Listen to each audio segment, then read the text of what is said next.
Good evening. I'd like to welcome everyone in the audience, and we're so glad to have you tonight. And I'd also like to welcome those that are listening by TV and viewing our Pitt County Planning Board of January 16th.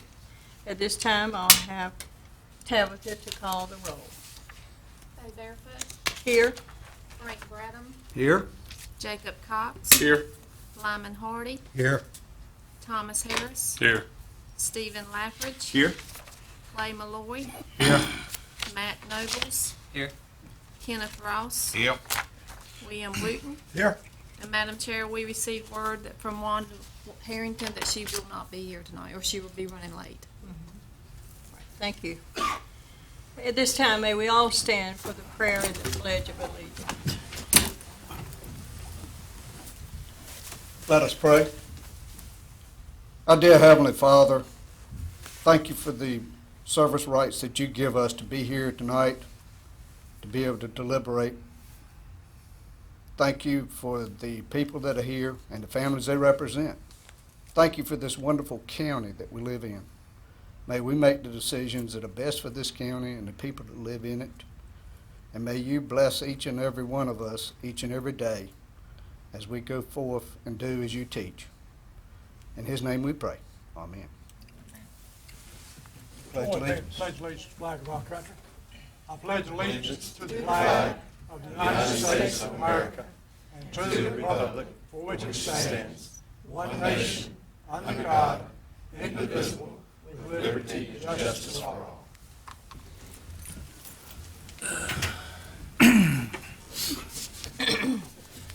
You have your minutes from our last meeting of December the 19th. Do you have any questions concerning the minutes or corrections? If not, Motion to approve. Second. Okay, thank you so much. We have one rezoning request tonight. I'm going to turn it over to Mr. Goody. Thank you, Madam Chairwoman. Tonight, we're bringing back to you the rezoning request for Baldwin Design Consultants. This was heard back at the board's November meeting and was tabled until this meeting tonight. Before we get into our staff report, we do have a guest speaker. It's Scott Power with the North Carolina State Historic Preservation Office, and he's going to come up and just talk to you briefly about the Rinston District and his office's involvement in the creation of that district, and to be able to answer any questions the board might have. So.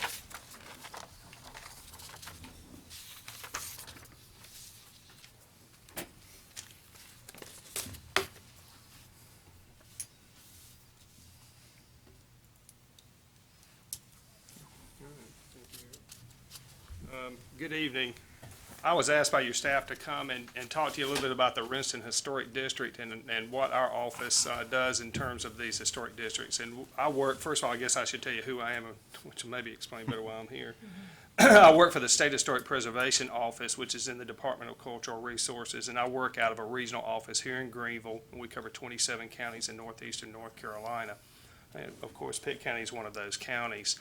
One of the many programs that we administer, and we administer state and federal programs, is the National Register of Historic Places program, which many of you might have heard of if you're from Greenville or in Pitt County, because Greenville itself has 5 historic districts in the downtown area, both residential and commercial. And Pitt County also has a number of individual properties throughout the county and districts in Ayden and a district in Farmville, but they also have the Rinston Rural Historic District. The National Register of Historic Places is actually the nation's official list of properties that have been deemed significant and worthy of preservation, and it includes a huge variety of types of historic properties or places. In addition to districts, it's individual properties, and it can be any type of property, really. It can be anywhere from an archaeological site to a collection of buildings, agricultural buildings, to whole towns or neighborhoods, commercial areas, or individual buildings. And that is a program that's been going on since 1966 with the passage of the Federal Preservation Act, and it's grown since then from really being sort of a planning tool to look at what is potentially endangered from government activity. It was a program that kind of came off of the heels of urban renewal when there were lots of things that were being destroyed, to now a program that's recognized as really that nation's list of properties that are significant, and significant for a variety of reasons. And so I wanted to briefly go over the district, and I'm going to show you a few slides, not many at all. And almost all the slides I'm going to show you, in addition to a map, are rural slides, because this is a rural historic district.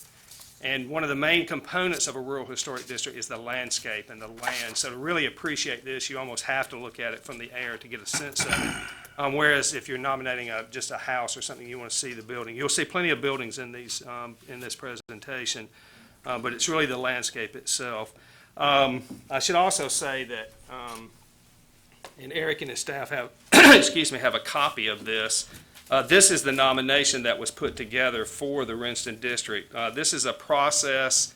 The information has to be pulled together for the National Park Service, which is the ultimate listing authority for this. This is a federal program. And it usually takes in the neighborhood of a year to 2 years at minimum to get something listed on the register. And the reason is because the level of documentation that you have to put together. I would suggest that if you really want to dive into the importance of this district or any other property that's on the register, get hold to the nomination, because this will really tell you in great detail. This is probably about a 200 or something page document. No, I won't be reading all of that tonight. I'm going to hit the highlights. But this will actually tell you a building by building, parcel by parcel listing of everything that's out in that area. And it also talks about the history of the area and what is significant about it. This is a map of the historic district. It's a little bit hard, when I pull this up today, I could tell it's a little bit hard to look at, but the area that we're going to be concentrating on is the area that's in blue. And so if this arrow will work, this is Highway 903. I want to give you just a little bit of orientation. Highway 903, and this would be going south, so it'd be coming out of, say, Winterville. And this contoured line of blue follows what the boundaries are for this district. And every time I show one of these district boundaries, people look at it and think, well, that's the strangest boundary I've ever seen. But you have to keep in mind that these boundaries are based on a lot of different factors. Sometimes they're naturally occurring streams, sometimes they're property lines, sometimes they're wood lines, sometimes they're roads, ditches. It's a combination of things, because what we're always trying to do in these districts, and this is whether it's even an urban district or a rural district, is to collect in the largest remaining amount of historic property and historic resources, and to exclude beyond that anything that would not maintain its integrity, its physical integrity, and its historical importance. So I'll show this to you a couple of times tonight. I'm going to show you some aerials real quickly, and then I'll run through some information. The aerials will kind of follow 903 heading south. And some of these might not be correctly, it might not be exactly in that order, but generally that's what I'm trying to do. This gives probably the best picture of sort of the overall area. If you'll look to the left, you'll see Highway 903. This farmstead, the Fletcher Farm at the northern end of the district, sort of anchors that area. And the important thing about looking at these photographs, and the rest of them will be in color, are these small field patterns, because that's one of the things that was most significant about this area. The story of Rinston is the story of tobacco, which everybody in here probably knows. You know, Pitt County in the early 20th century, by the 1920s, was the leading tobacco producer in the state. And although we have lots of things on the National Register that relate to tobacco history, most of them are warehouses or prizeries or those big tobacco factories that are in places like Durham, Winston-Salem. But this is one of the very few districts in the state that actually is sort of based on tobacco history. And, you know, tobacco in Pitt County was just large and in charge for really the first half of the 20th century. So we're going to follow on down. This is actually that Fletcher Farm, which is located on that corner. This is another sort of shot just very close to that site, and again showing these field patterns. These are photographs that were taken during the process of nominating this, so these date to about 2003. You might see an area, if you would recognize it, that's missing a building or two here and there. That's very typical for a rural historic district from the early that's been done, 10 or 15 or 20 years ago. Again, just looking further down on either side of this and keeping in mind with that map, sometimes the map goes, a good distance off of the road, and other times it's relatively close to the road. Again, just other contour, and this is actually, again, like I said, you have to see it from the air to really appreciate the fact that this is a relatively undisturbed group of connected farms. This is closer to the middle. There are a couple of store buildings in here. There are going to be what we call non-contributing buildings in this area, but it's a very limited number of those. Non-contributing buildings in the historic district are ones that are either less than 50 years of age when the district was listed, or they're properties that have lost their significance over time. Might be a house that was a nice little small frame house that somebody in the 1950s or 60s or 70s came up totally bricked over and really changed the nature of that building. Again, this is a very typical illustration of the farms out there. Have agricultural buildings behind them, some domestic buildings associated. Sometimes there'll be a pump house or or perhaps a smokehouse that's remaining from the earlier part of the century. There are some areas that have more extensive collections of buildings. And this is a good illustration, I think, here to show you. In the bottom part of this, you'll see a newer sort of red metal building, which is something that we would call a non-contributing building because it's not old enough to be contributing. It's not yet 50 years of age, but it's not a non-conforming building because it actually just illustrates the continued use of this land in agriculture. So whereas those buildings don't contribute to it, they don't take away from it because of their use, because their use is the same. And I'll stop there on the map and just give you some background, more specific background on it, and then I'm happy to take any questions that you might have. The area is approximately 1,650 acres. It runs about 2 miles, as I said, on that stretch of Highway 903, NC 903, sort of in southwestern Pitt County. The district, in addition to being associated sort of with agriculture, is really associated with about 8 farms. That's how many farms generally make up that area. There's some some parcels in there that would be owned by individuals, but it's these historic 8 farmsteads that really compose the majority of the district. They're tied together by familial contact, so you have names that repeat over and over, like the Dales, the Langstons, the McLawhorns, the Fletchers, the Stokes. Those are names that consistently appear in the last 100 years of ownership of those farms. The composition, as I said, farm fields, houses, churches. There's a store. There might actually be 2 stores. Cemeteries, of course, associated with those farmsteads. And all this stuff is linked together by a network of roads, dirt lanes, that family history, and just the overall history of tobacco in Pitt County. We always have a period of significance associated with these districts, and in this case it runs from 1890, which would be one of the oldest farmsteads there, up to 1953. The 53 date is the 50-year cutoff from when this was listed in 2003. It's one of the weird things about the National Register program. They have sort of this arbitrary 50-year rule that things have to be at least 50 years to be considered eligible, except in certain circumstances, special circumstances. And really, without exception, those farm fields that you saw in the aerials are very much intact. And what the consultant did when preparing this documentation was to go back and look at it and look at the aerial photographs from the 1930s and compare it to what is there today to realize that those field patterns are really almost completely unchanged. So it's really sort of remarkable that you have an area this close to an urban area like Greenville that had this stability in farm production throughout that time period. And even in some cases, even tobacco, corn, soybean, those things that had traditionally been grown there are still grown there today. One of the reasons those fields are small, which I thought was a really interesting aspect of this district, was because tobacco was a very labor-intensive activity. You had a lot of smaller fields that were worked by smaller farm owners and also by smaller tenant families. And so that occurred so consistently throughout the 1960s and into the 70s before major mechanization happened that those little farm plots did seem to remain in the farm fields relatively small. Most of them in that area on the farm, the field sizes are 50 acres or less, which is kind of interesting because corporate farming had a big impact on a lot of areas. Let me see what else. I think I talked about the fact that there are a lot of agricultural outbuildings there. And everything in these districts are always listed for their significance in some area or areas. And in the case of the Rinston District, it's eligible for two things: significance in agriculture and also significance in architecture for the farm buildings as well as the houses that support the farm buildings and the rest of the area in the district.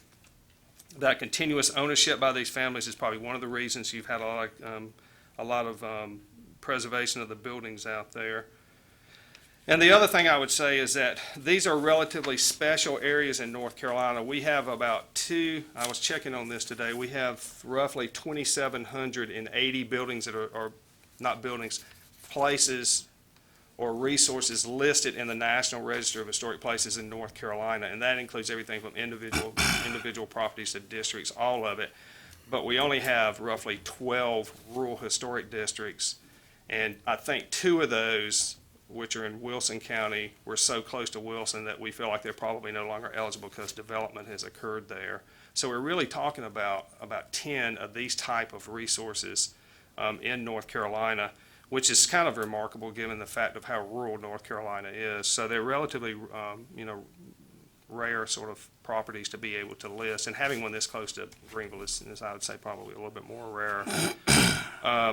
That's it in a nutshell. That's a lot of information. Is there any questions that you have about it?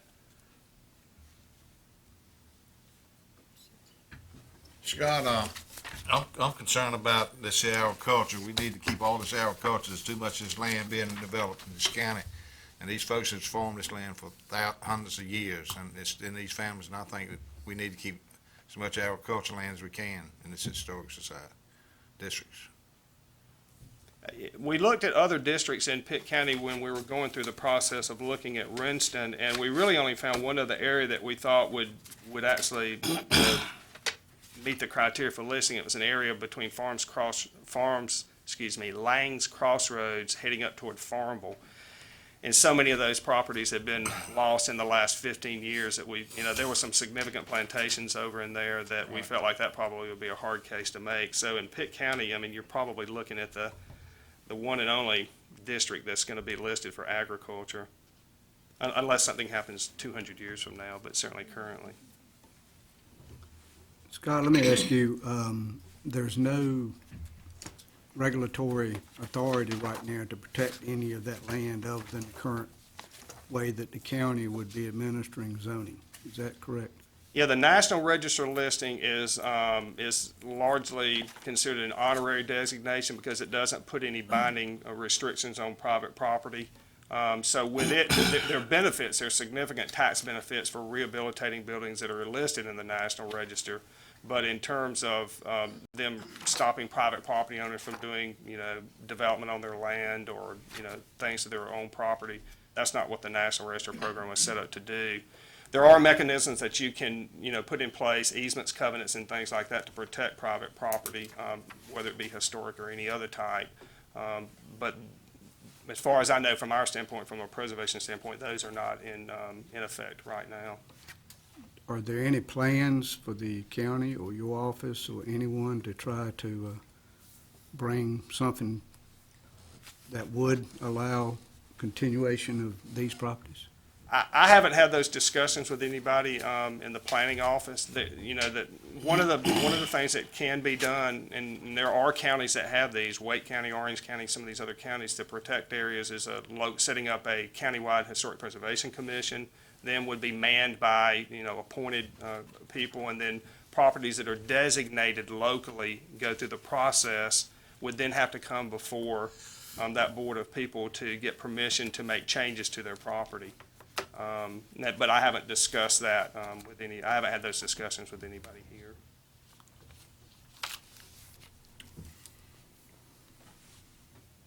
Any other questions for Mr. Powell? Okay, thank you so much. Sure.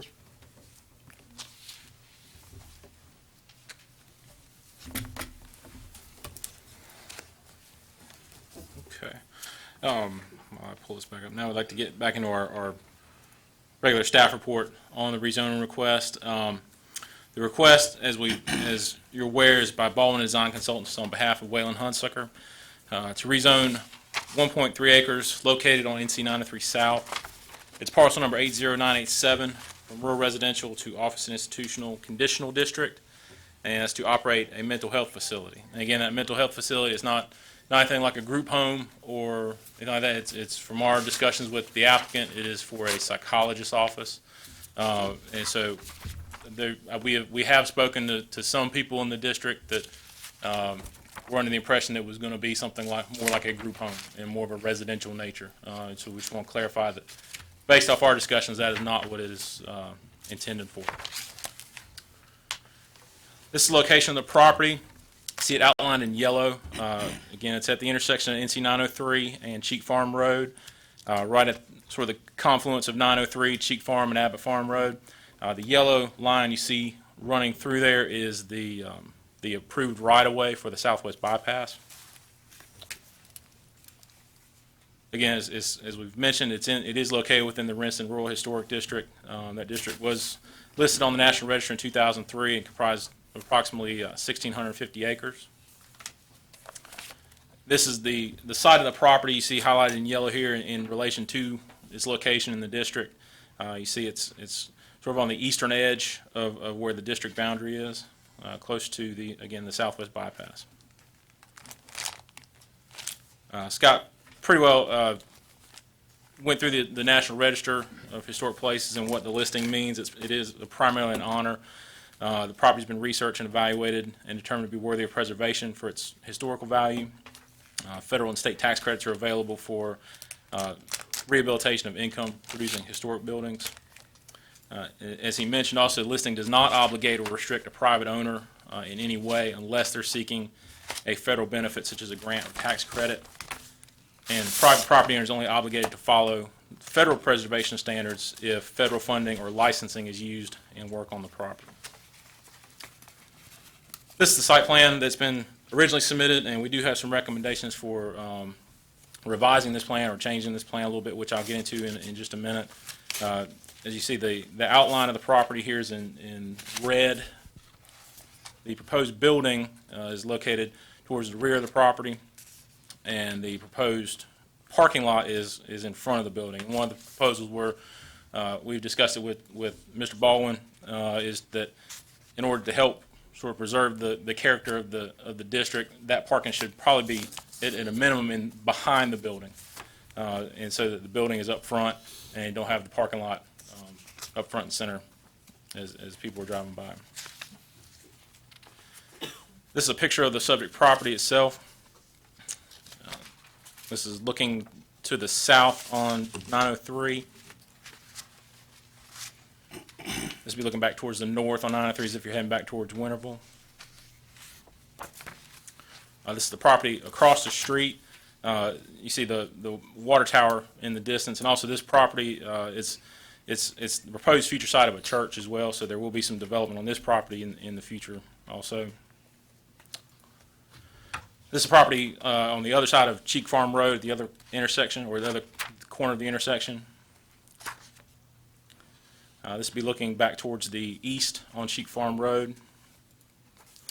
And as we talked at our last month's meeting, there are some commercial uses within the area. This is a mini storage on 903 north, or it's north of the subject property, about 1.25 miles from where this property is. This property is currently zoned general commercial as well.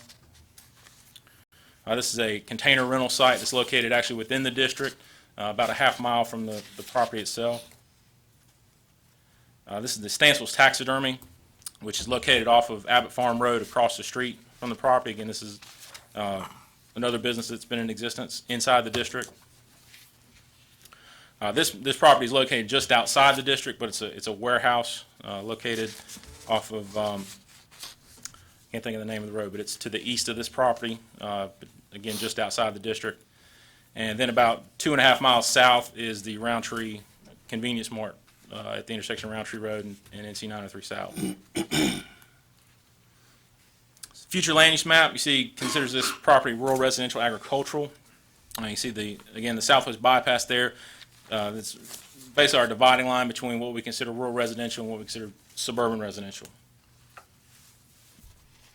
Existing land use, you see there's primarily residential and agricultural in the area with some commercial. Stancil's Taxidermy located here, and the container site that I mentioned, if you can see at the top of the screen, located here on 903. Land use plan designates the parcel, as I mentioned, as rural residential agricultural. It's intended to include low-density residential, agriculture, forestry, churches, very limited commercial, office, or public institutional uses that are meeting locational criteria.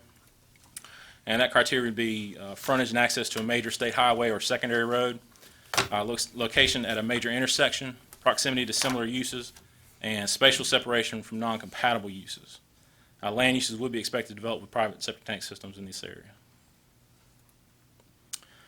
This is the zoning map. As you see, it's predominantly rural residential. The mini storage to the north on NC 903 is zoned general commercial with some rural agricultural further to the south and east of the property, or south and west of the property. Office institutional district is intended to accommodate moderate intensity office and institutional uses that have little or no adverse impact upon surrounding properties. It's intended for office, institutional, educational, research, and public services, and also may be utilized as a transition buffer area between residential and higher intensity non-residential uses. Again, this is a conditional zoning district, and that does allow for the approval of a proposal for a specific use with reasonable conditions to ensure the compatibility of that proposed use with the use and enjoyment of neighboring properties. And again, the proposed use, the application listed as a mental health facility. From our discussions with the applicants, it falls under, in the zoning ordinance, medical, dental, or related office. Staff's recommendation, our feelings that the proposal is in general conformance with the land use plan. We've identified several factors for this. It includes the location of the subject property is in an intersection along a major thoroughfare. 903 is considered a major thoroughfare on the Pitt County's Comprehensive Transportation Plan and Thoroughfare Plan. Site's proximity to existing commercial uses within the vicinity. The site's proximity to the future Southwest Bypass. And then there's also been some recent subdivision activity adjacent to the subject property. So the property, even though it's in the rural historic district, there has been some development around it, primarily residential, but the property it's on will not really be considered agricultural anymore once these properties are developed. One other thing I also want to mention, when we first started discussing this request with the applicant, we did they did discuss going to a higher intensity commercial district, such as a general commercial, and given the residential nature of the area, we did sort of compromise with them and discuss that office institutional would be more appropriate to help sort of preserve the surrounding area, because office institutional is a less intensive non-residential district. So we have had, that is another factor in our recommendation as well. Site does meet guidelines provided for the office institutional district in the zoning ordinance, and again, that district can be utilized as a transition buffer between residential uses and higher intensity non-residential uses. So staff does recommend approval of the request to rezone 1.29 acres located along the eastern side of NC 903 South from rural residential to office institutional conditional district, and also to advise it is reasonable and within the public interest and is consistent with the Pitt County Comprehensive Land Use Plan and other applicable plans. In addition, as I mentioned, staff does recommend the following additional condition: that the location of the proposed parking area should be located behind the proposed building to help preserve that rural character of the Rinston Historic District. And again, just looking at the site plans, you see the parking area is currently in the front. Our recommendation is that the parking in the proposed building be swapped so that the building is in front of that parking area. We'd like to entertain public comments now. Planning board would then make a recommendation to the Board of County Commissioners, which is scheduled to hold a public hearing on February 18th. And at that time, the commissioners will then take action on the request. And also in front of you tonight, there is a letter that we received earlier this week that we got it after the packets went out, so it wasn't able to be included, from a neighboring property owner. States that it's from Carlu Mendoza and Nina Mendoza of 928 Abbott Farm Road. So they would like to share their thoughts and concerns regarding the said rezoning request. They will not be able to attend tonight.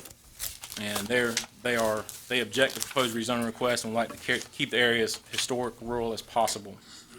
So that's in front of you for your consideration tonight as well. And with that, I'd like to open up public comments. Okay.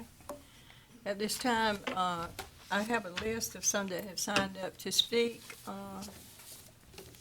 I believe Dr. Wendy Gray, if you would come forward to speak.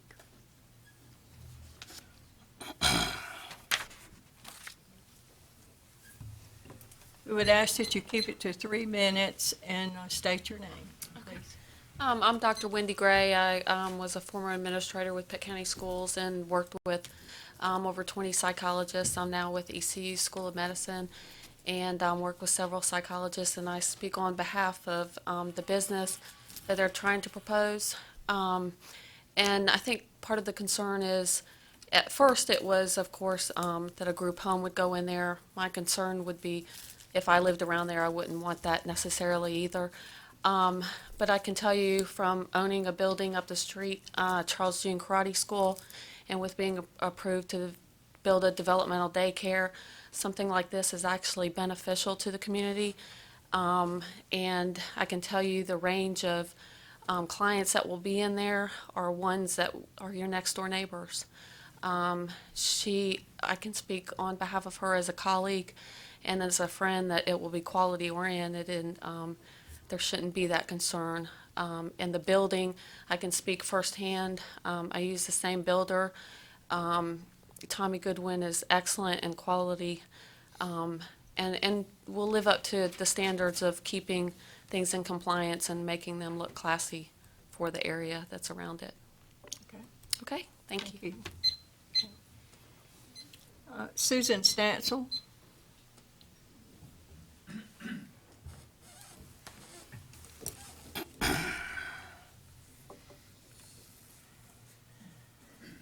Please state your name. Okay. My name is Susan Stansel, and I'm an applicant that is interested in purchasing the land from Mr. Hunsucker. Keeping in mind that out of 1,650 acres, we're talking about a teaspoon in comparison to the ocean. I'm talking about 1.3 acres in comparison to 1,650. And the bigger picture is it's not going to remain agricultural anyway. The land is for sale, and it either is rezoned and I propose my business there, or it can be left zoned as it is and somebody can build yet another house there. But the thing about it is, it will change. The landscape will change. The bypass is going to change it. The area is going to change. And I'm proposing something that can bring benefit to several people as far as, and in addition to tax revenue to our county, a new business, statistic-wise, that always helps with growth in a new area. But all that aside, I'm pursuing my passion, and I would like to do it in my neighborhood, near my home, just as other people have done in our area. Everybody there, in some way or another, makes their living by their home, on their land. I'm just asking for the same opportunity to do that near me. Strawberries aren't grown to look at them. They're selling those strawberries. They're selling them. The people tending those fields that are fields now that are going to be sold and built houses on as currently is happening there now. My point is, it's going to change. Progress happens. And I just appreciate the opportunity to have my chance to do that too. Thank you. Thank you. Alan Stansel.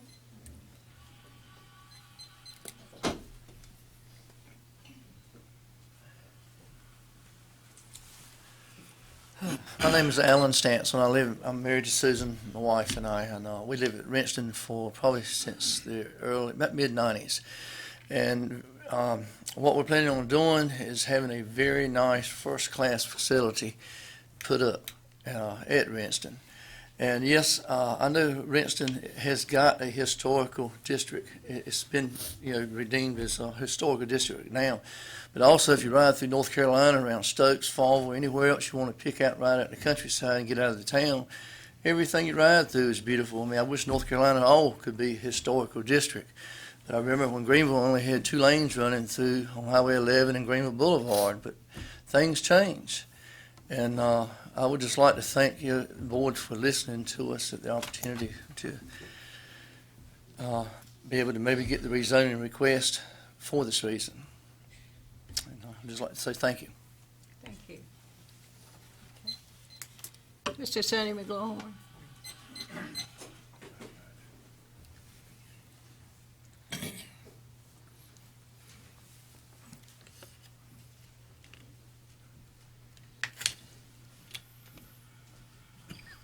Thank you, Madam Chair. Members of the board, my name is Sonny McLaughlin, and I speak for a group of people. I'd like to ask them to stand. Would everybody stand who supports the denial of the application? These are my clients, and I'd just like to have the extended time of 5 minutes. I may not even take that. The first thing I'll say is a prior speaker in support of this, Dr. Gray, cited that she owns the Charles June Karate Institute, and this would be built by the same builder. And I don't know if y'all know where that is. It's right across from the Sarah Law softball field on Reedy Branch Road, in an area that I affectionately refer to as Metal Building City. You seen that before? I call it Metal Building City. And that's not what I want Rinston to become. Because what's going to happen is, if you grant this request, the next time Mike Baldwin wants to put in a project, he's going to come in here and say, Rinston is already messed up. Why don't you just mess it up some more? So you heard the presentation from Mr. Power, who is the director of the Eastern Office, and he's qualified by his education and his many years of experience to speak. In fact, he wrote a book that's about that thick on the architectural history of Pitt County, and you may have seen it before. It's a beautiful book. He is intimately familiar with the resources of Pitt County, and he did not prepare that 200-page document. We had an architectural historian to do that, and we paid her for that. But one of the requirements of this proposal is that it be in the public interest.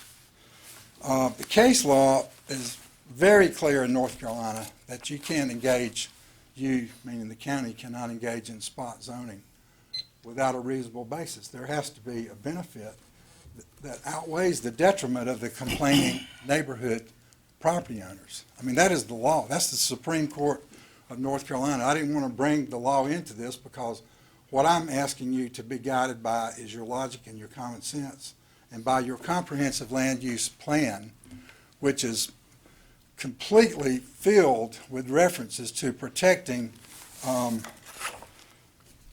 resources, including historic property. I might cite from it. I mean, one of the #1 objectives is to encourage future development in areas nearest existing municipal corporate limits. Now, what's so strange about that? What's so strange about having compactness? Why would you want to come out in the middle of nowhere and create a sort of a commercial use like this, a metal building? It says to encourage future development in areas nearest existing municipal corporate limits and other currently developed areas to yield a more compact development pattern and to reduce suburban sprawl. Well, my life experience has been that most people that know what sprawl is are in favor of it because they are developers. People like us who live out in the country, we don't get up and speak about this, but this is a quality of life issue. And I ask you to look at us as neighbors. Those of us who are gathered here today, we have come to our feet to beg you to deny this request, and we appeal to your common sense to protect this area of Pitt County, which is pretty much like the whole county was 60 years ago, and now nothing in Pitt County is like this. So please, please don't reduce the number of resources that Scott was saying he thought currently qualify. The number of rural historic districts in North Carolina that currently qualify is 10. And when this project is built and the next one after it, it's going to be reduced to 9 because Rinston will not be eligible for the National Register. If I have any more time, I would like to ask for questions, Madam Chairman. If I don't, or if there are no questions, that's We'll give you a couple of minutes. okay. Does anybody have any question to ask me? It's hard to say everything you want to say in 5 minutes. Mr. McLaughlin, let me ask you something. I sit on the May Museum Friends Board in Farmville. I'm very interested in history, very concerned about what you're talking about. Right. The study that was done in 2003, regretfully, the bypass has been subsequently approved since then. Right. Have the owners considered, are they banding together, are you going to try to encourage whoever the appropriate body is to set up a bona fide historic district? Now, that will restrict your land and everybody else's land is what you can do. But I'm a little concerned, you can't have it both ways, so. Well, I'm not asking, I'm only asking to have it one way. Okay, And all I'm asking you to do is to give the respect to this district that the United States Department of the Interior gives it. And to realize that we have done, there were people who did not want to be on the National Register, but they're on it anyway because that's what the Department of the Interior said. But by the same token, the only party that was precluded from action is the United States government, which cannot spend one dime on the Southwest Bypass. That is a law that's well respected. There are two things about the Southwest Bypass. One is that the state, if they spend $250 million on it, they will lose the opportunity to leverage $1 billion worth of federal money, because normally the formula is an 80%, 20% match. The other one is you can't get on the Southwest Bypass from 903. Traffic will be drastically reduced according to all the DOT studies because there is no overpass, and to get from 903 to the bypass is a real hassle. You either have to go to Roundtree or beyond Frog Level Road, but you just can't generally get to it. So there's not going to be any convenience for anybody to jump on the bypass and drive to the psychologist's office. I'm sorry, you misunderstood my question. Okay. It wasn't related to the bypass. Right. If no matter what happens with this request, Yes, sir. we've got a subdivision that's coming forward. Right. I don't know anything And about that. and other things that are coming Right. forward. Right. And this is going to continue. If you're concerned about the Reston Right. preservation, are you willing to take steps, formal steps as a group to What- be able to prevent that in the future? What we'd be willing to do is to consider covenants on the land, which would, and I don't know that anybody would agree to it, but that's what I would like for everybody to do, to say that they will, like in my family, we don't intend to ever do anything except farm the land, even though that's not economically very smart to do. But the subdivision is a residential use, and that, this is a rural residential area. It's not just, and by the way, I'm sorry about the confusion, because last time I appeared before you, some of you were not here, but what I was trying to say was look at the comprehensive land use plan and the future land use map and be guided by that in your thinking. I'm not trying to use, and I said, and by the way, this is so special that the federal government listed it on the National Register, and that got twisted into you can't do anything unless you have a historic preservation commission, and if people want to paint their house green, they can't do it. That's not, and the other thing is I never heard about group home. I don't know how we originally thought there was a group home. I support mental health all the way. What I support is preservation, but we never thought this was a group home. That's not why we're here. We're here because this is a building as the beginning of the end for our rural residential area. Okay. And it's not in conformity with the land use map. Thank you. All right, thank you. Stephen Thompson.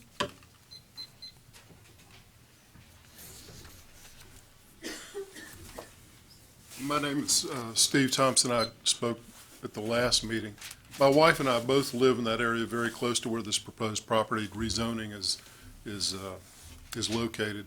I would just emphasize that I personally believe the area should be maintained as rural, residential, and agribusiness. I don't see any inherent benefit to building a mental health facility in the middle of this property. If you want to put a medical, dental, or mental health facility, you have property near Ayden, you have property near Winterville. I don't understand why that property would not be a better location if you really want to treat patients. There are not a lot of patients in the area that the proposed site is trying to rezone. And that's really all I have to say. All right, thank you. That's all I have on the list. Is there anybody else who would like to make a comment? All right. State your name. Thank you, Ms. Barefoot and board members. I'm Mike Baldwin. I'd like to give you a handout. And I would ask that my handout time not be counted against me, and I would like to ask that I be afforded the same time that Mr. McLaughlin was afforded as well. I think I'm about one sheet short of the handout. So if y'all don't mind sharing.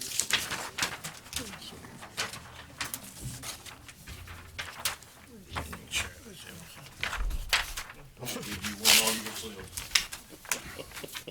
It's got a deer sight. I got that. Okay. As your staff has commented on at 2 meetings, this request is in compliance with the comprehensive plan. It is a psychological counseling center, outpatient. They don't stay there, they come in, they go out. Mr. Gooby contacted me about the idea of putting the parking lot behind the building and putting the building up front, and maybe changing the facade of the building to look more in tune with the surrounding area.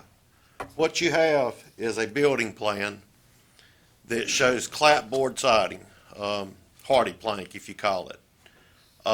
We did this, and this can be a part of this. This is a conditional use rezoning request. We did this as an effort to build something that would look harmonious with the area. It's got an 812 pitch on it. Mr. Cox is a builder. 412 is the minimum. So obviously we're trying to, and that's an expense when you start going steeper. We're not out there trying to cut any corners. The only thing that I would ask, if we do locate the parking behind the rear of the building, is that we locate just a few spaces to the side, because you have an ADA compliance that you can't be but so far from the door on for handicapped persons.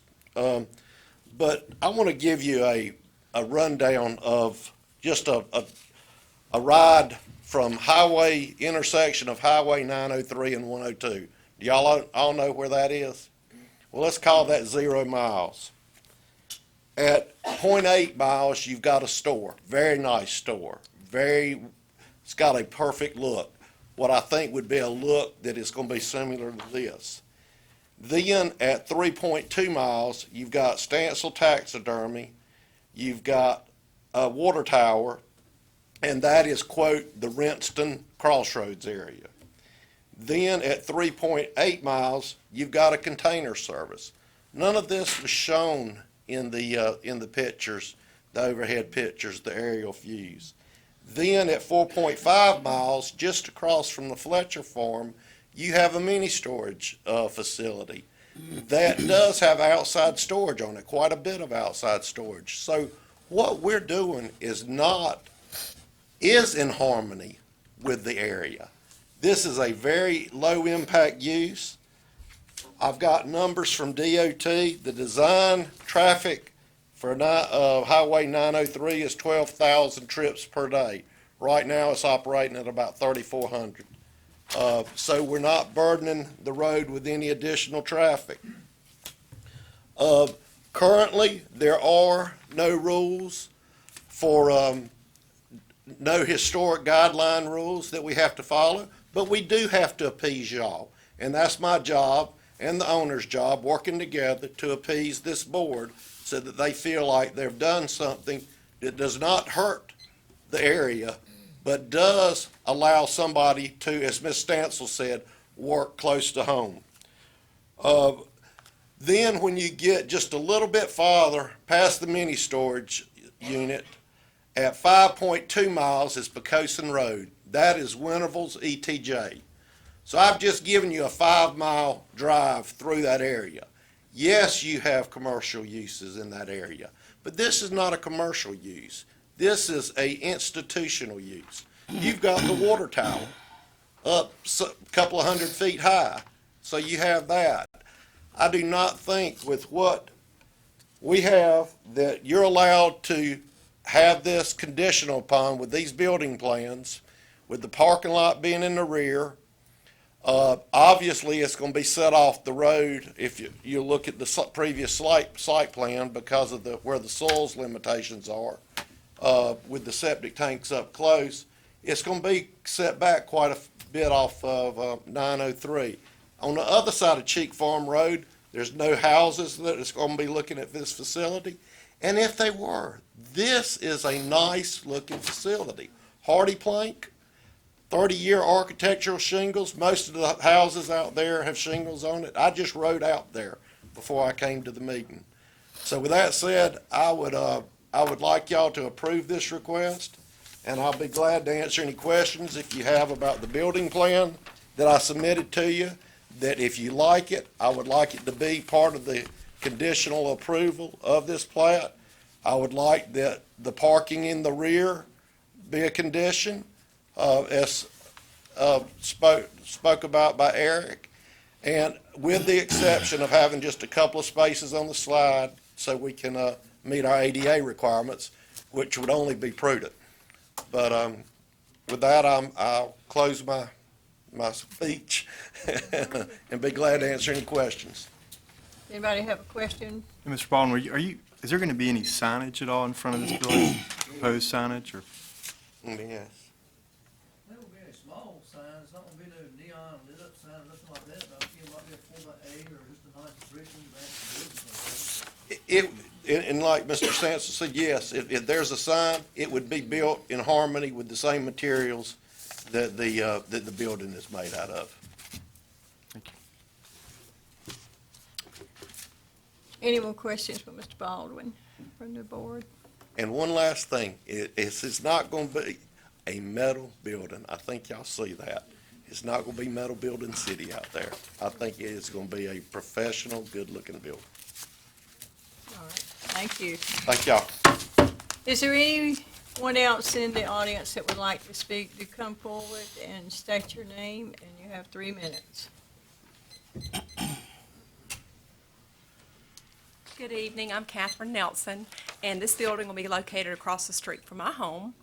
I've lived out there for over 20 years.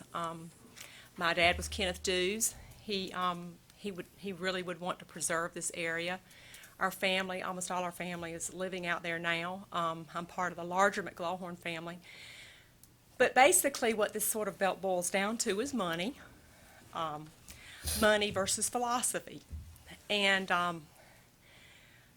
I own 150 acres of land out there. It yields $6,000 worth of income for me every year. So that's not a lot of money that my property yields for me, but I want to keep it that way.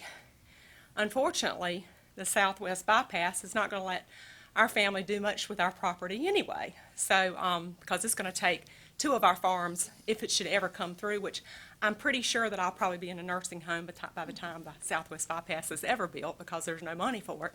Like Sonny said, it's going to require a lot of money, and you can't use any federal money. So I certainly understand people that want to make a living. I love my neighbors. I don't want to keep people from making a living at all. I just don't think it's an appropriate place. One of the questions I did want to ask, in terms of the revenue, what's the volume of patients that's going to be seen there daily? Mm-hmm. At maximum capacity, it's a 3 to 4 person office, and a normal work day is 8 to 5, 8 to 6, something like that. And so it depends on how full you tend to get in a day. It can be 5 to 6 patients per person a day. So there's going to be about 3 to 4 practitioners. Are they all psychologists, or are they licensed clinical social workers? Some of each. Some of each. Will you be accepting Medicaid money from patients? Well, that depends. Those laws are getting restricted every day too. So I didn't know whether in a federal historic district, if you can accept federal money. It's kind of like the highway situation. I didn't know if that would be. For this particular benefit, there's no restriction. So, but you would not be accepting grants, because I see you can't have grants for this particular building. Anything that's, you cannot. Okay. All right. Thank you very much. You got your questions Yes, ma'am. answered. Okay, thank you very much. Is there anybody else in the audience that would like to make a comment? Okay, come forward, state your name in 3 minutes. My name's Tommy Goodwin. I'm the builder, and I do appreciate the opportunity to speak in front of you today. I took notes on my phone, so bear with me. First off, I just want to mention that it was never intended to be a metal building at all. I can tell you the owners do appreciate the area, so our initial design was actually a brick structure. It's actually the same structure, and we have since made changes, and those changes include, as Mike had mentioned, the hardy plank siding. Something else is the windows were more of a commercial style window. Aluminum storefront is what we had initially. So what we've done now is we've changed that to a residential style window. So in the grand scheme of things, the whole building is going to look basically like a really nice house.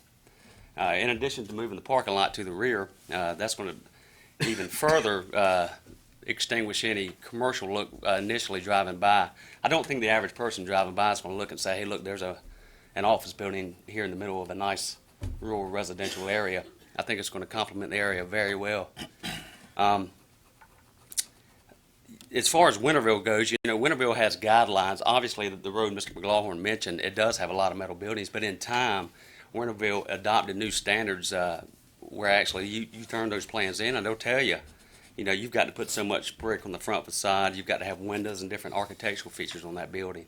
So there are a few buildings there, obviously, that are metal, but that is changing. Also, as Mike and Mr. Grubia mentioned, this building does fall within the guidelines, and we're trying to even further bring it within guidelines by making this building look like a residential style building. I think it's going to look as good, if not better, than any building in the area. It's certainly going to look as good as any house in the area. It's not going to detract from that whatsoever. All the materials being used, there's no vinyl siding or anything of that nature, so all the materials are long-term, very durable materials, which, you know, anybody knows something that's built initially looks very nice, but in time it could start looking dilapidated very quickly. We're not going to have that problem with this type of building. And as far as protecting the area and trying to protect that area, that's the zone. That's what zoning's there for, and that's why we have the different zoning requirements, so people don't go in an area such as that and build a big metal building. So basically, what we have here today is just our idea of what would fit best in that area, and that's it. And thank you. Are there any questions? Just one, maybe. Thank you very All much. right, thank you. Appreciate it. Is there anybody else? Okay. State your name. My name is Steve McLaughlin. I live in the next house past it. I had a question. The realtor tells me there's 3 commercial lots proposed on the farm.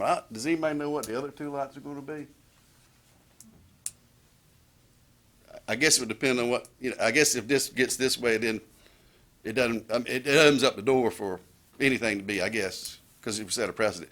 But anyway, the storage facility, everybody keeps quoting us in the district. And the district, I don't think has anything to do with it. It has to do with spot zoning. But anyway, the storage container doesn't have a septic tank or a parking lot or lights, or it doesn't even have electricity or a telephone or an office. It's just a place where a guy stores storage containers. So that's not I don't know. But not being able to get out, people hear about the bypass, well, it's going to be commercial. It's not going to be, because like Sonny said, there's not going to be any access to it. So anyway, I just wonder if anybody here know what the other lots are going to be? We haven't had any discussion with anybody about those other lots. But there is 3 commercial lots on this property. I don't know about commercial, they're currently zoned the same as this lot. They're all rural. So then we get to come back and talk about 2 other lots at some other time. That's probably, we have not had any discussions with anybody. But they are proposed on that property. They have been subdivided as, Yeah. but that's all, that's the extent of we know. Okay. Got anything else, Eric, Eric, on that part? Madam Chairman, could I follow up on that? Yeah. There are 3 parcels on this, in this one area. Let me go back to the map here real quick. Eric, before you begin, we Yes, do ma'am. have one person that wants to speak. Oh. Okay. I didn't see his hand right there.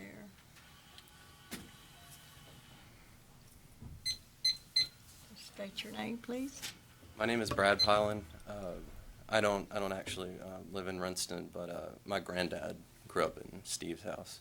And I was just saying one of the arguments that was getting brought up is that things change, they progress, and all this, and that happens. But I guess there are younger people who care about what happens to these places. And I'm just got back from Los Angeles, and I've been living in cities, and what you see is gradually they just tear these places down, and it just turns into just another place.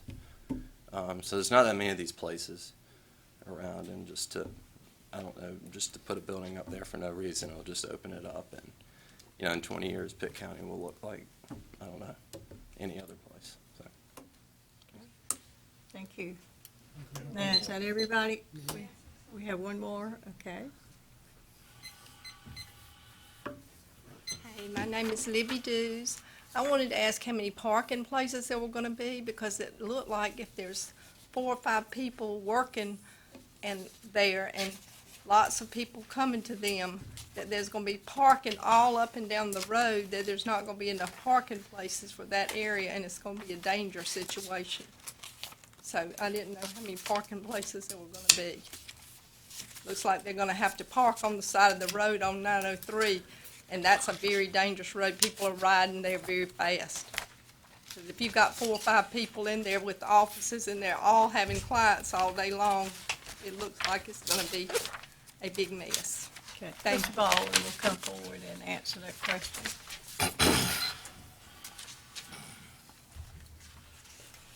Ms. Barefoot and the board, this is a very low traffic impact use. I estimate 10 to 12 parking spaces. And we're not going to get a driveway permit off Highway 903. Our driveway is going to come off of Cheek Farm Road. So there's not, we have plenty of room at the back of the building to put this parking. No, you're not, that is just something that is not going to exist. Does that answer your questions? Going for okay, thank you. Okay, come forward. State your name, 3 minutes. My name is Kenneth Dews, Jr. I was raised in this area. Most of the people sitting behind me I grew up with, or they were related to me. And I hate to see this area become like other areas that I've seen around the county. I do appraisal work, so I go all over the county. I've sat on this board before. I've seen a lot of requests come through. I don't see the rationale for this building being here.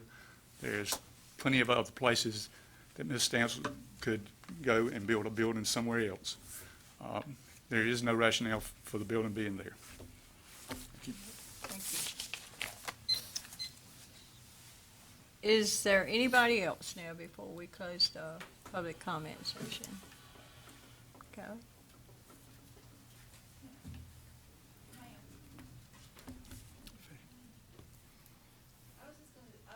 Wait, will you come to the podium, please?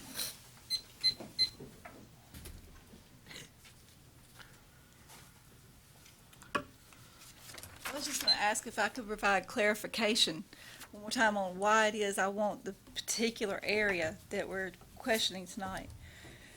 I have a special needs stepson of my own who's 24 years old, and our county, our area is very limited on where our special needs children go when they become special needs adults.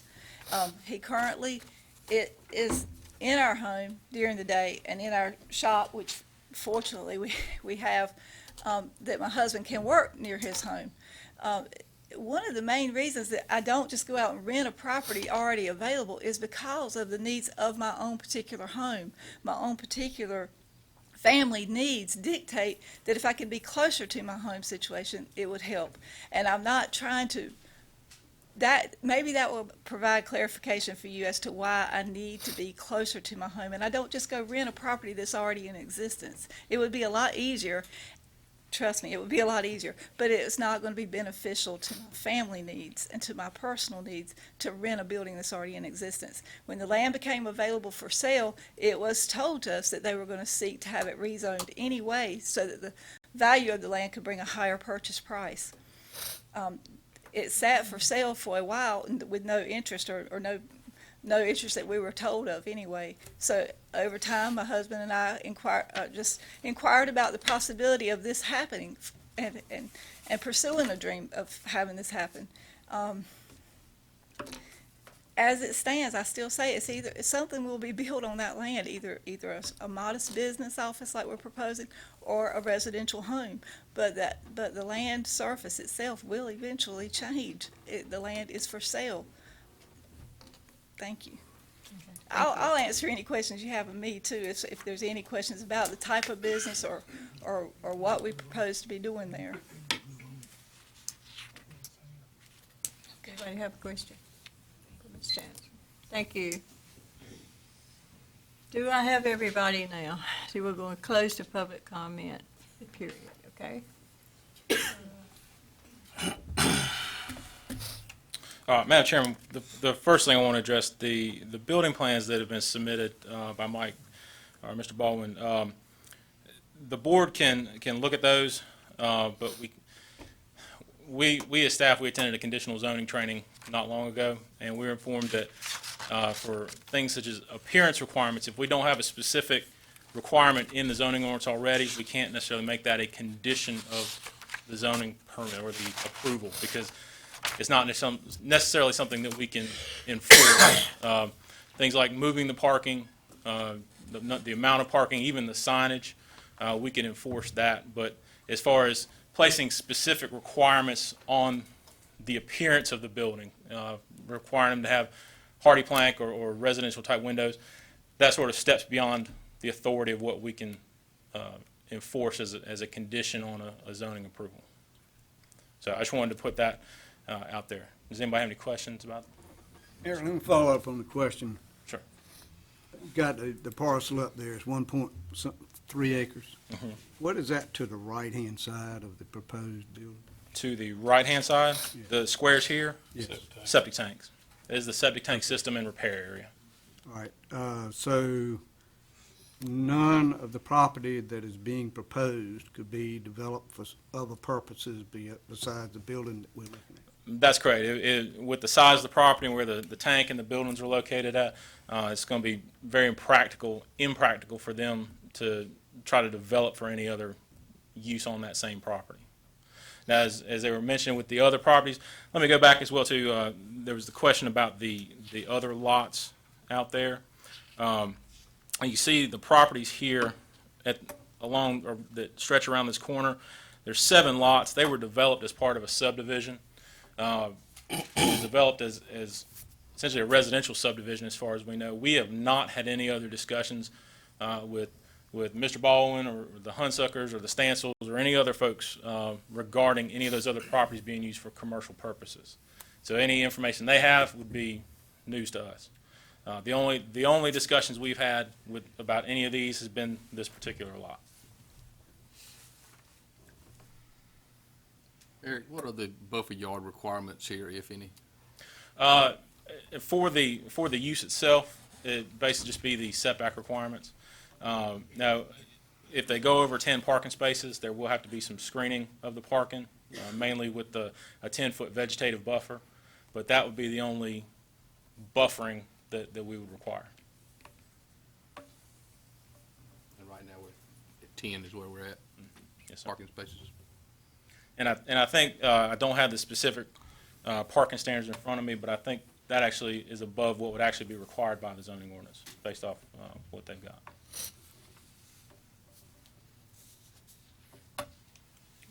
Any other question? Matt?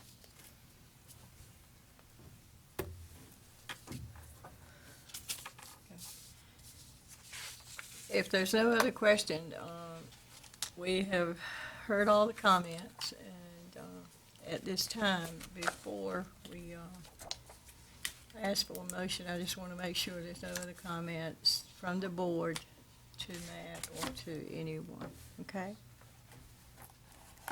Any questions? No. All right. At this time, then, we'd like to have a motion from the board. I move to approve. Second. Any discussion more? Okay. We'll take our vote then. All in favor of this request, raise your right hand.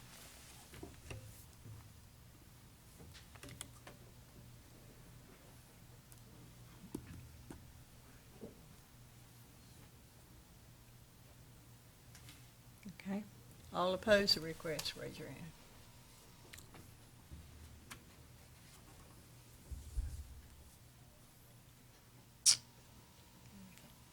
That's 6-5, so the motion would pass. And again, I just want to remind the board, this is just an advisory recommendation that still will go before the Board of County Commissioners, and they'll have a public hearing. So all the people that are adjacent to the property, we'll send out notices to them as well, advising them of the hearing, and we'll advertise it, and they'll have an additional chance to speak to the Board of County Commissioners. And we do want to thank everybody that has been up tonight, been here, and we do appreciate you coming. We really do. Okay, the next item on the agenda is planning matters, and I believe, is it going to be James or Matt? James, okay.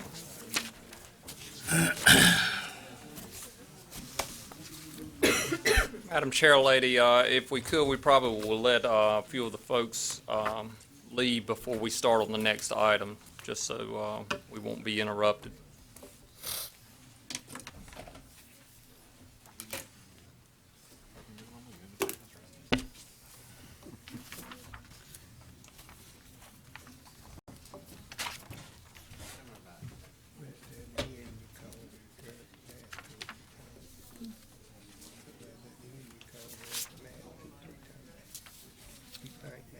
Good evening, everyone. Another item that we've been discussing for a few months now is concerning our subdivision ordinance, and specifically issues pertaining to street maintenance. And as you recall, late last year, we did have a set of amendments that moved forward to the commissioners. They were approved, and basically, planning staff had worked with legal staff to put language in there that we felt was already in there. We clarified some things about enforcement mechanisms, ensuring that it was explicit language in there about what the responsibility of the developer was for the public roads, as far as ensuring they were maintained appropriately and ultimately were in good shape to send over to DOT for long-term maintenance.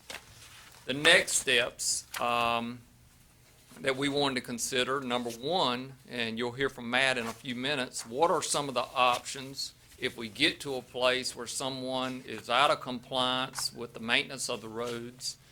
And there are a lot of circumstances that can happen. People can go bankrupt, there may be a death of a developer, some other issues. So how do we go about improving those roads and bringing them up to standards? So the first part of your presentation tonight, you'll hear from Matt about those particular options. We've done some research both for some other counties and also with the School of Government. And I think we've got some guidance for you and also a recommended option from our perspective. The second presentation is going to come from legal staff, and this deals with those existing subdivision roads. You remember we've done a full-blown assessment of all the public or proposed public roads out in the county's jurisdiction. We've looked at what condition they're in. As we've indicated more than once, there are several that are out of compliance as far as we're concerned, and DOT is concerned in making sure that they are long-term maintained by the state. So the legal staff will come forward. There are special state legislation, special state statutes that speak to this, and will tell you a little bit more about what the process is, how it can be instituted, and again, this will ultimately come down to the commissioners and whether they would want to help finance these improvements up front, and then move forward with some type of assessment process. So legal staff will come up second after Matt gets us kicked off. Thank you.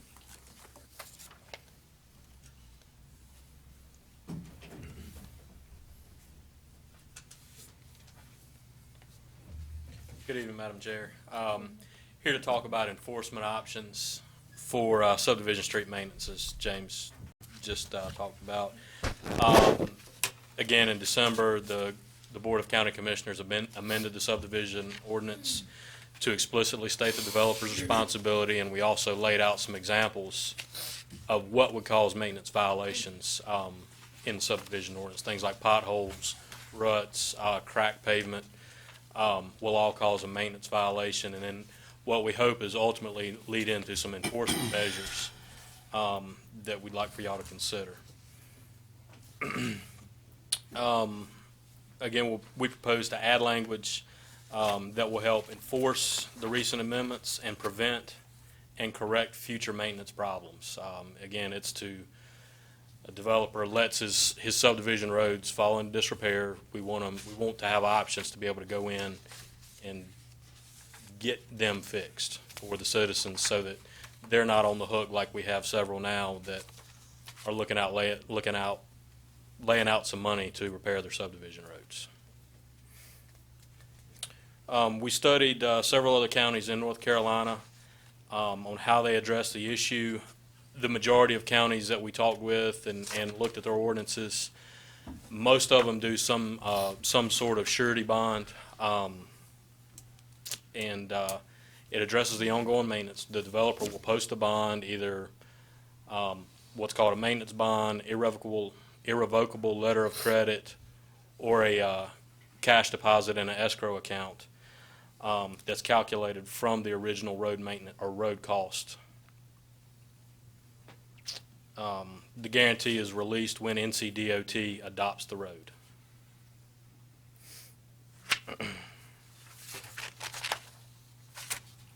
A minority of counties withhold building permits if a subdivision is not taken over by DOT once density requirements are built out. This pressures the original developer to get his roads taken over, and we've looked at it, and it sounds like a good idea on the surface, but it's problematic because what it's going to do, it's also going to withhold building permits from builders or even homeowner or potential homeowners that have built or bought lots out in the subdivision but don't have a house yet, and then the subdivision, you can't get a building permit in it. So it really is probably problematic for us to do that, and tracking the subdivisions, where they're at as far as density goes, that would be hard to do. The third option, it establishes a homeowners association that essentially takes the place of the county's responsibility to enforce maintenance, and it's very infrequently used in North Carolina, and we don't really recommend that. Kind of a fourth option to this is a combination of maybe withholding permits once the subdivision gets bad enough, but getting that maintenance guarantee up front. The maintenance guarantees, if we do go with that option, would need to be good for an extended period of time. They'd need to be, the irrevocable letter of credit would need to be self-renewing, so that in 10 years' time, when the roads do start falling apart, you could actually get money from the bank to make the repairs.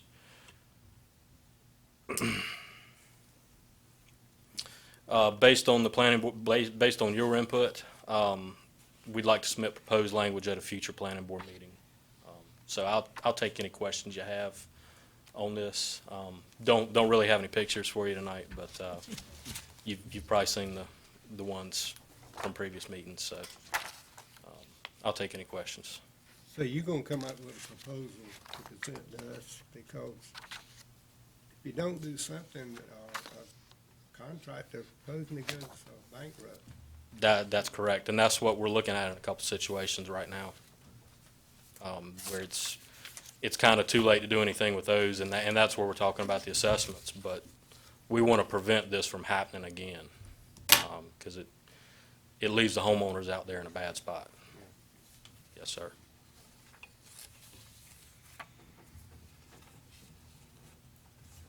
All right, DOT won't take them over. DOT will not take the Take 'em roads over. over until they are fixed. And, well, they won't take them over until they occupy. Most of the That's- lots that's also occupy, so correct. you really got one thing playing against the other here. And that's why we're not recommending the withholding building permits, because You won't never get it approved. ever. that's right. You think that 15% is enough to withhold? Guaranteed amount? I personally don't think it's enough, but realistically, I think 15% is a good number to get people on board to be able to support. You know, any developer's gonna tell you any money he's gotta put up is too much, but you do need a contingency fund to fix the roads, and, you know, but if it costs $100,000 to build a road in, which is probably gonna be more than that, you know, 15% would be $15,000, or whatever he could get from his bank on a bond or a letter of credit. Well, are you addressing these here roads where they done gone in there and done, developers done build all the housing, all bugging, they got, the roads are bad, and is that going, the homeowners going to come up with that money? That's where James was talking about before I got up here, and Lisa's going to talk about in just a minute. That's the assessment phase. Are you talking about existing subdivisions we have right now? The DOT don't. Yes, sir. Ones that are built out. That's going to be part of the assessment process that Lisa talks about, and it is going to be an assessment on the homeowners out there. And with what we're talking about, what I'm talking about right now, we're trying to prevent that in the future for future subdivisions.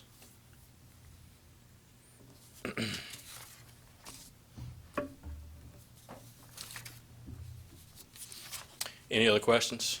What, I'm not afraid of the questions, exactly like I want or not.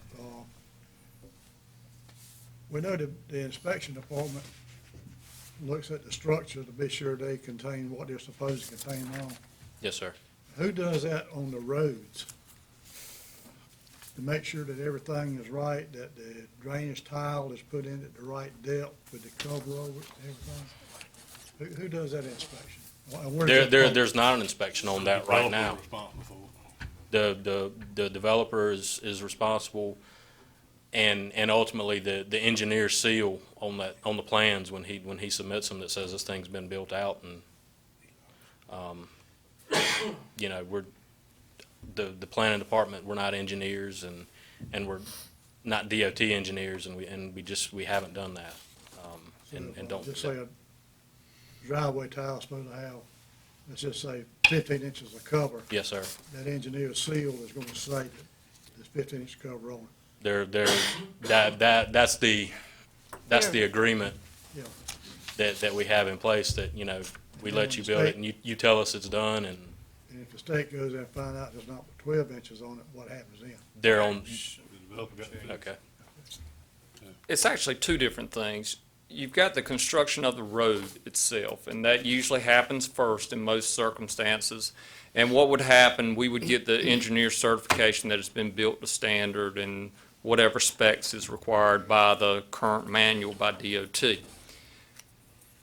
You heard from Woody Jarvis with DOT about some of the issues that transpire after that. That's the culverts, that's other issues with the drainage features, whatever it may be, erosion control issues might cause some problems with the roadside ditches. There is no one right now that goes out and looks at those while these individual driveway tiles are set. They could be set backwards. Mr. Jarvis mentioned that. They could be set at the wrong height, might not have the right cover, any number of issues. And so there is no one out there inspecting that. It is the builder, or in some cases, it's the lot owner that goes in and makes those improvements and may not meet code when they do it. So that's when it happens, when DOT comes out to do their punch list to say all these things have to be changed.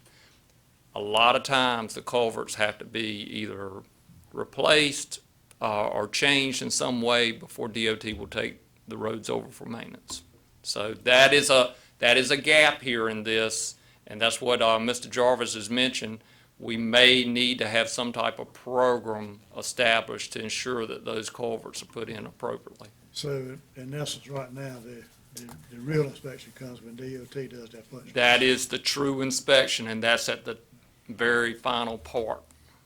My experience with them is that most of these guys that develop these lots go around and check them for the simple reason they want the state to take them over as soon as they can.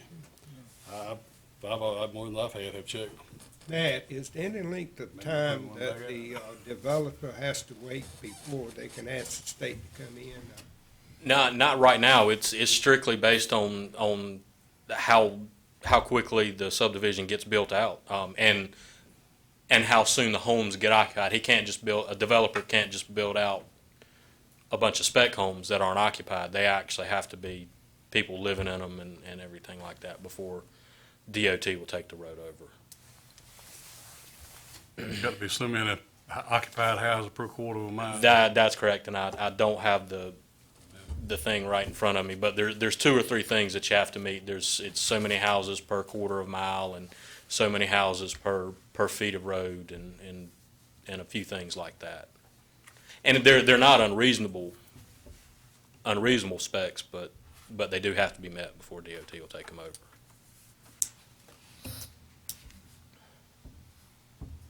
Any more questions? I believe that's it, Matt. Thank you, ma'am. And would you like us to bring back some Yes. some proposed language for you at a future planning board meeting? Do we need a motion for that, James, or anything? I guess we would like a little directive or guidance. If you've heard Matt just kind of briefly go through the 3 options that we've been able to identify, from our perspective, the bonds seem to be the most appropriate. Would you want us to pursue that? Or are you looking at a hybrid? Do you want us to look at withholding building permits? Our recommendation is to look at the bond. I would Like put that sure. in- Look at the bonds. I'd put that in the form of a motion that we. Second. look And I'd at the second that. Option number 1, the bond. Thank you. Motion to approve?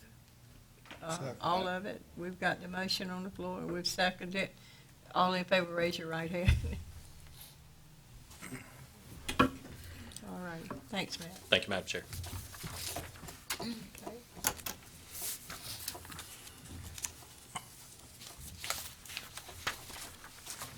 Good evening, Board. I don't want to keep everyone too long this evening, but you will find in your board package, there is a memorandum that is addressed to James Road that was prepared by our county attorney, Janice Gallagher. Glad to see Janice is here. But I just wanted to provide a brief overview of a provision that is available in the North Carolina General Statute that would help us to address some of these conditions that we have in those areas where the subdivision roads have deteriorated, where there is a developer or subdivider that is unavailable, which could extend into circumstances where the developer may have passed away and died. It might be a situation where the developer is insolvent.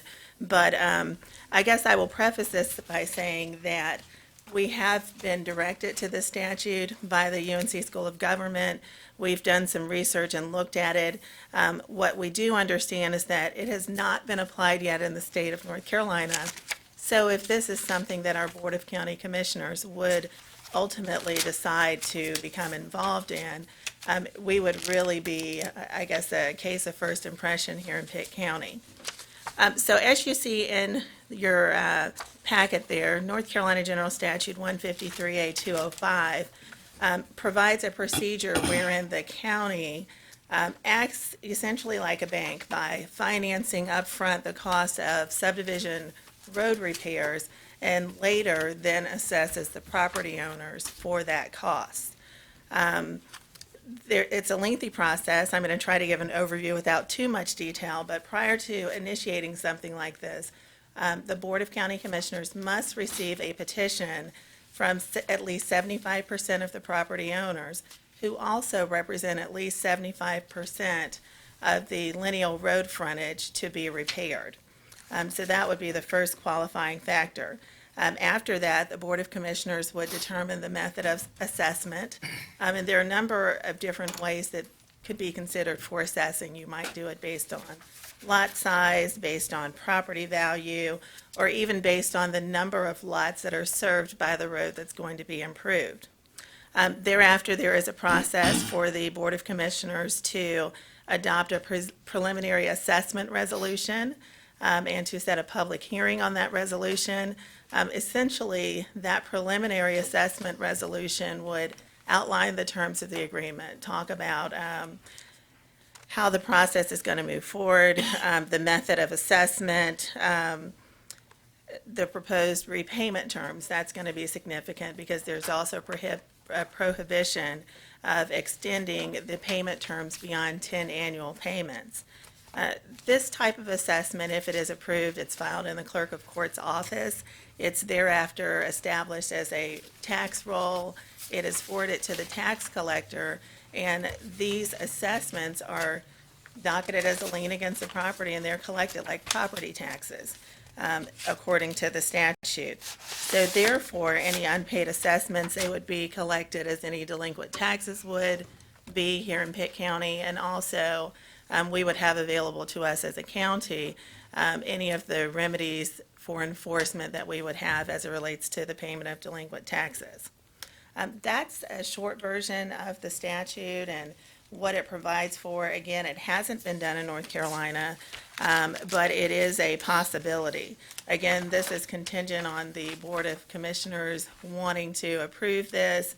Some of the things to be considered, I think probably from the county perspective, is whether or not there's the funding available to do something like this. Potentially, if you open it up for one neighborhood, how many thereafter would have bad roads, and, the county would basically be lending money and waiting, in some scenarios, 10 years to receive it.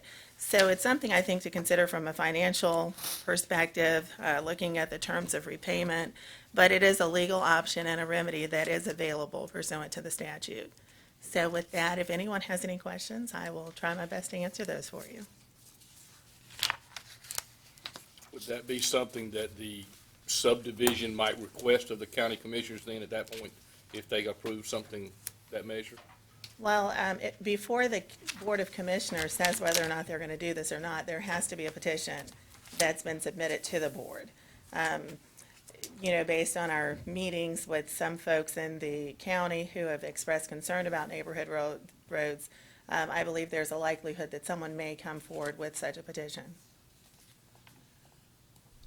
Is there a certain legal form that we need to get from the county for the petition, or can we type up something for a certain neighborhood or subdivision? I think that to the extent that the legal staff or planning staff is able to, assist, certainly we can't provide legal representation to individual citizens or neighborhoods in the counties, but maybe some guideline or explanation of the statute. I don't think there are any forms that are in existence because it hasn't been done before. That would be great if there's a resource to pull from, but it hasn't been done yet, so we're not aware that there are any forms. Any other questions?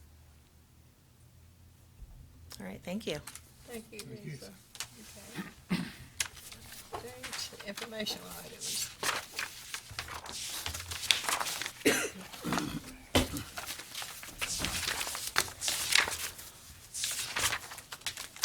Just to bring you some information for items that you've dealt with in the past and some more recent items as well. Barnhill Contracting Company, you may recall at your last meeting you dealt with the rezoning request for that. The commissioners handled the request for the rezoning as well as the conditional use permit request at Monday's meeting, January 14th. Both were approved. On the screen, you'll remember this was the site. It was near Gum Swamp Church Road with its intersection of Roosevelt Spain Road. And with the conditional use permit, you don't necessarily see the site plan, but this is the information that's shared with the commissioners. The rezoning passed. We went straight into the conditional use permit, and we talked about everything from some of the features on the site with the riparian buffers and the setbacks there, the mining area, and of course, our zoning ordinance requires some screening of these types of activities, so that was also shown. So this was, again, approved at Monday's Commissioners' meeting. Also at Monday's Commissioners' meeting was approval or endorsement of the secondary roads program for the county. This is an annual event. We had Woody Jarvis and some other people from NCDOT here to present the listing for this time, and they're scattered all throughout the county, so hope the ones in your neck of the woods. First up, there's one Field Street in Farmville that will be improved, and this deals with strengthening the pavement as well as some drainage features or drainage improvements. State and House Road also, a segment of it about 1 1/3 miles. Emma Cannon Road between County Home Road and Stokestown, St. John's, again, strengthening and some drainage work there. Actually, a couple of these will be widened. Warehouser Road is one of them, about 2 miles there. And old NC-11 or Mill Road leading into the town of Winterville off of NC-11 and Vernon White Road. The other improvement right at that intersection, you might remember there's several roads that come together, Vernon White, Davenport Farm, and NC-11 and old NC-11. If you've ever tried to take a right off Davenport Farm Road, you can't right now because this one lane and it handles left, right, and straight through. So the intent with the improvement here at the intersection with Davenport Farm Road is actually to add a right turn lane right there at the business on the corner. Where is that at now, James?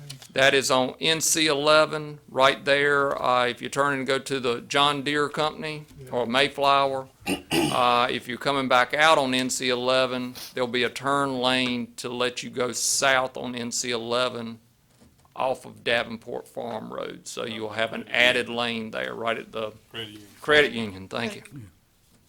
So those are the improvements slated for next year.